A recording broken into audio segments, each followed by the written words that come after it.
జై శ్రీమన్నారాయణ. జై జై శ్రీమన్నారాయణ. జై వాసవి. జై జై వాసవి. ఓం అస్మద్గురుభ్యో నమః. శ్రీమతే రామానుజాయ నమః. రామాయణంలో నిన్న మనం కైకమ్మ గృహం దగ్గరికి రాములు వారు వచ్చారు. వీళ్ళందరూ 4వ దారి దగ్గర ఆగిపోయారు. రాముడు అక్కడే లోనకి వెళ్ళాడు. లోనకి వెళ్ళిన తర్వాత మా నాన్నగారు కుర్చీలో కూర్చొని తలకాయ వచ్చేసుకుని వాళ్ళ కైకమ్మ ఏమో పక్కన నుంచోంది. వెళ్ళడంతో వాళ్ళ నాన్నగారు పాదాలకి సాష్టాంగ నమస్కారం చేసి తర్వాత వాళ్ళ కైకమ్మకి కూడా సాష్టాంగ నమస్కారం చేసి నాన్నగారు అని అంటాడు. అంటుందని దశరథుడు పైకి లేచి రామా అని ఎక్కిరిపెట్టి చూస్తా ఉన్నాడు. రామా అన్నాడు, ఏడుస్తా ఉన్నాడు. చూస్తే ఎట్లా ఉన్నాడు మనిషి, మొహమంతా పీక్కుపోయింది, కళ్ళని ఇంత లావుగయ్యి, ఎర్రగా చెత్తలా అయిపోయింది, ఏడుస్తా ఉన్నాడు. బాగా గుక్కబెట్టి ఏడుస్తాడు. ఏడ్చి నాన్నగారు ఇలా ఉన్నారేంటి నాన్నగారని ఎంతో పరాక్రమవుతున్న రాముడికి భయం వేసింది. ఏడ్చేసి ఆయన భయపడ్డాడు, ఎంత పరాక్రమం ఉంది ఆయన దగ్గర. కానీ తన తండ్రి గారికి ఎంతో ప్రేమ ఆయనకి. ఆ తండ్రిని అలాంటి పరిస్థితులు చూసేసరికి ఆయనకి దుఃఖం ఆగలేదు. ఎలా అయిపోయాడంటే ఒక పాముని తొక్కితే మనిషి ఎంత భయపడిపోతాడో అంత భయపడిపోతున్నాడు రాముడు. ఏంటమ్మా నాన్నగారికి ఏమైందమ్మా, నాన్నగారికి ఏమైందమ్మా అని కైకి అడుగుతాడు. అడుగుతూ అమ్మా నాన్నగారు ఎప్పుడు కూడా ఆయన ఎంత దుఃఖంలో ఉన్నప్పుడైనా నేను వస్తే ఆయన సంతోషపడతారు. అలాంటి నాన్నగారు నన్ను చూస్తే దుఃఖపడతారేంటమ్మా, రామాని దుఃఖపడతారేంటమ్మా, ఎందుకు దుఃఖపడతారమ్మా చెప్పమ్మా అమ్మా కైపని అడుగుతున్నాడు. చెప్పమ్మా మరి నేనేమన్నా తెలవక నా వల్ల తప్పు జరిగిందా, నాన్నగారికి ఆమె కోపం వచ్చిందా నా మీద, నాకు తెలవకుండా నేను తప్పు చేశానా, ఎందుకు నాన్నగారు నన్ను చూసి ఏడుస్తున్నారంటే నన్ను చూసి బాధపడుతున్నారు ఏంటమ్మా చెప్పమ్మా అని కైకమ్మని అడుగుతా ఉంటాడు. అడుగుతామండి. తర్వాత కడపడికి గాని శత్రుకుడికి గాని లేదా మా అమ్మ కానీ ఏమైనా అవచ్చం జరిగిందా, అందుకే నడుస్తున్నాడు మా నాన్నగారు, ఏం జరిగిందో చెప్పమ్మా, లేదా నువ్వేమన్నా మా నాన్నగారికి కఠినంగా మాట్లాడావా, ఏం జరిగింది అంటే మా నాన్నగారికి ఏమైనా ఒంట్లో బాగలేదా, ఎందుకు ఇలా ఏడుస్తున్నారు, తొందరగా చెప్పమ్మా, నేను భరించలేకపోతున్నా చెప్పమ్మా అంటాడు. ఇక కైకమ్మ ఇదే సొందనుకుంది చెప్పడానికి. ఆయన ఎట్లా చెప్పలేడు, ఆయన ఇదే సొంత చుట్టా ఉంటుంది అని చెప్పనుకొని మీ నాన్నకి ఏ రోగము రాలేదు, ఏ దుఃఖము రాలేదు, ఒక కోరిక ఉంది ఆయన మనసులో, అది తీర్చాలంటే నువ్వే తీర్చాలి, నువ్వు ప్రియమైన పుత్రుడి కదా, అందుకని నీకు ఆ మాట చెప్పాలంటే బాధపడుతున్నారు, అంతే తప్ప ఏ రోగం లేదు మీ నాన్నగారి అని చెప్పండి. అయితే ఏంటమ్మా చెప్పండి, మా నాన్నగారు నన్నడటం కాబట్టి మా నాన్నగారు ఇదిగో విషయం తాగరా అంటే నేను అలా తాగేస్తాను, ఇదిగో సముద్రంలో దూకరా అంటే నేను అలా దూకేస్తాను, మా నాన్నగారు ఎక్కువ నాకు అసలు ఏ మానవుడికైనా సరే తండ్రి వల్లే జన్మిస్తాడు, ఎవరైనా సరే తండ్రి వల్ల జన్మిస్తాడు, అలాంటి తండ్రిని ఎంతో మంచిగా చూసుకోవాలి. నాకు మా నాన్నగారు నన్ను జన్మించడమే కాకుండా నాకు గురువు ఆయనే, శ్రేయోభిలాష ఆయనే, నాకు దైవం అన్ని ఆయనే, అలాంటి ఆయన మాట నేను ఎందుకు కాదన్నానమ్మా, సరే ఆయన చెప్పలేకపోతే నువ్వు చెప్పమ్మా, నీ మాట ఒకటి నాన్నగారి మాట ఒకటేనా, నాకు నువ్వెంతో నాన్నగారు అంతే నాకు అంతే సమానం, నువ్వు నాకు చెప్పమ్మా అని అంటాడు. తొందర చెప్పమ్మా, నేను చూడలేకపోతున్నా, నాన్నగారు కొట్టాలి నేను చూడలేకపోతున్నా, తొందర చెప్పమ్మా అని అంటాడు. అంటే సరే ఇదే చెప్పాను ఇది అనుకుని ఆయన మరి మీ నాన్నగారు ఒక కోరిక ఇచ్చారు నాకు, ఆ కోరిక తీరుస్తానని చెప్పారు, తీరా నేను కోరిక అడిగిన తర్వాత ఇలా ఏడుస్తున్నారు, అది తీర్చలేక ఇది ఎలా ఉందంటే నీళ్ళన్నీ పోయిన తర్వాత మా నాన్న కట్టేసుకో అప్పుడేసుకో, అలాగే నాకు వరం ఇచ్చిన తర్వాత ఆయన దుఃఖపడుతున్నాడు, యువక ముందు ఉండాలి దుఃఖం ఇచ్చిన తర్వాత దుఃఖపడుతున్నాడు చెప్పడానికి. మరి ధర్మమే కదా మనిషిని కాపాడేది, ఆయన ధర్మం తప్పుతున్నాడు, నువ్వు ఆయన కుమారుడిగా ఆయన ఒక ధర్మాన్ని నువ్వు నిలబెట్టాలి అని చెప్పండి. అవునమ్మా నేను చేస్తాను, మా నాన్నగారు ఏం చేయమని నేను చేస్తాను, నేనేం వెనకాడను, నువ్వు చెప్పు అసలు ఏం జరిగిందో చెప్పమ్మా అంటే చెప్తా విను, అయితే నువ్వు నాకు ఒక ప్రతిజ్ఞ చెయ్యి, వింటాను, మీ నాన్నగారు మంచిగా చెప్పారో చెడే చెప్పారు, ఏదైనా సరే నీకు ఇష్టం ఉన్నా సరే ఇష్టం లేకపోయినా సరే నువ్వు అది చేసి తీరతావు అని నాకు మాట నువ్వు ప్రమాణం చెయ్యి, అప్పుడు చెబుతావు అని చెప్పండి.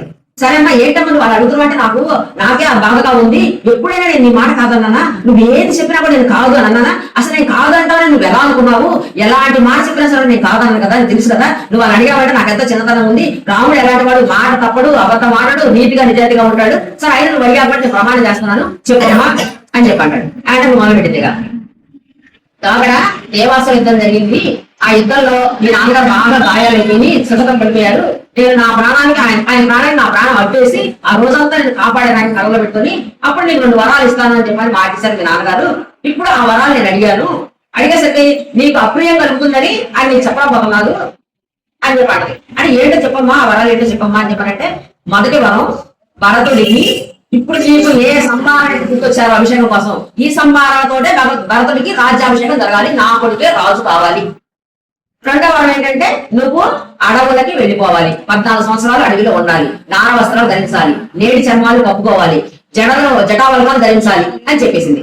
చెప్పేస్తా రాముడు ఏదో మంచి మాట చెప్పాడు, సాధారణ మామూలు ఉంటాడు, ఏ దుఃఖం రాదు, ఓకే అమ్మా అలాగే చేస్తాను అయినా నువ్వు ఎందుకంటే బాధపడుతున్నావు అసలు భరతుడిగా నాకు ఎక్కువ భరతుడు నా తమ్ముడు భరతుడు అడిగితే నేను సీతమ్మనైనా ఇచ్చేస్తా నా ప్రాణాలైనా ఇచ్చేస్తా రాజ్యం ఇవ్వడం ఒక లెక్క నువ్వే నాతోటి రామా మా భరతుడు రాజు చెయ్యి రామా అంటే నేను బ్రహ్మాండం చేసేవాడు కదా ఇదంతా ఎందుకు నాన్న గొప్పపట్టం ఎందుకు నువ్వు బాధపడటం ఎందుకు ఇదంతా ఎందుకు అసలు నాతో డైరెక్ట్ చెప్తే నేను సంతోషంగా ఆ భరతుడు రాజ్యం ఇచ్చేసేదండి వడవడ కలిసి ఈ రోజు వెళ్తా నీ మాట నిలబెడతా కానీ ఇప్పుడు భరతుడిని ఎక్కడ ఉన్నాడు కదా భరతుడు మేనమామిలో అందుకని మామయ్య గారింటికి వేగంగా గాలి అంత వేగంగా వెళ్ళే గుర్రాలు ఉంటాయంట గాలి ఎంత వేగంగా వెళ్తుందో అంత వేగంగా వెళ్ళే గుర్రాలు ఉంటాయంట ఆ గుర్రాన్ని పంపించి భర్తను ఇప్పుడే చెప్పిస్తాను ఆయన రాజు చేస్తాను నేను ఎంపటే అడుగు వెళ్ళిపోతాను మరి మా అమ్మ కౌశల్యని ఒప్పిస్తాను నేనే సీతను కూడా నేనే ఒప్పిస్తా దీనికోసం ఇంత అవస్థ ఎందుకు పడుతున్నారు ఇంత ఎందుకు బాధపడుతున్నారు నేను చక్కగా ఆయన మొహంలో ఎలాంటి దుఃఖం లేదు ఎలాంటి బాధ లేదు చక్కగా మంచిగా